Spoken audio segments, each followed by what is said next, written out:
binabaril nila. Ano namamaril?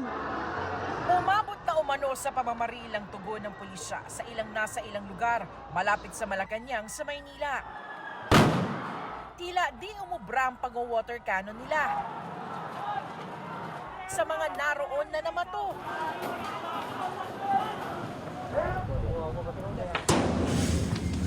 Nagsunog ng gulong ng container truck Container van.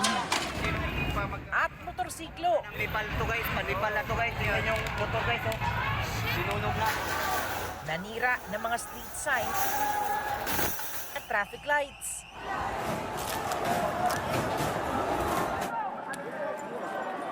Ang mga tagpo sumiklab sa araw ng mga malawakang protesta kontra korupsyon. Ang girian sa pagitan ng pulisya at ilang grupo. Marami nang mamamatay sa lepto! Unang sumiklab sa Ayala Bridge nang subukan ng ilan ng makalapit sa gate ng Malacanang at sa Menjola mula sa bahagi ng Luneta. Ako, nagkakahabulan na! Nagkakahabulan! Nagkasuntukan na! Ay, bato! Saglit!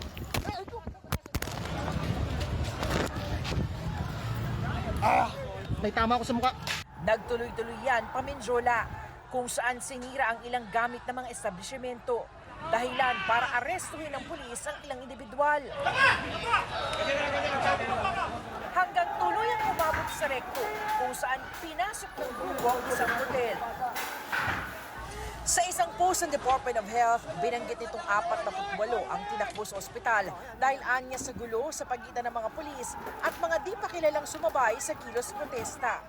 Sabi pa ng post, may isa ring di pa nakikilalang lalaki ang dinala sa ospital dahil sa tinamong saksak at dineklarang dead on arrival.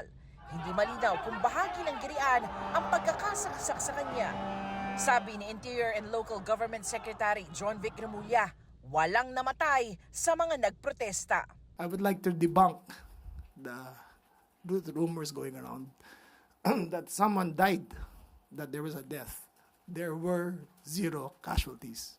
I repeat, there were 0 casualties. What is spreading around in social media is fake news.